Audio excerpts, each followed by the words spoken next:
என்னதான் முதலமைச்சரா இருந்தாலும் அரசு பேருந்துல மக்களோடு மக்களா எளிமையின் உச்சம்.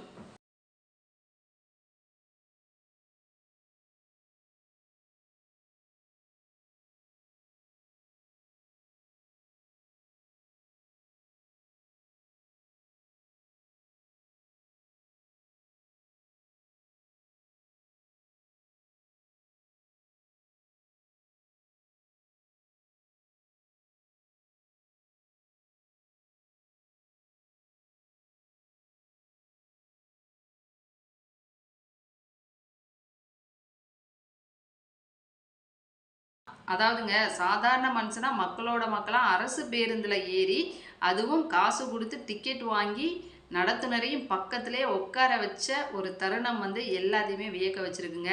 எத்தனையோ சொகுசு கார்கள் இருந்தாலுமே கூட, மக்களோடு மக்களா அந்த அரசு பேருந்துல ஏறி, சக பயணிகளோட பயணம் செஞ்ச ஒரு விஷயம் இன்னும் அவரோட எளிமைய உலகத்துக்கே எடுத்துக்காட்டுதுங்க. அரசு பேருந்துல பயணம் செஞ்ச இந்த ஒரு விஷயம் சக பயணிகளோட முகத்துல ஒரு சந்தோஷத்த வர வச்சிருக்குங்க.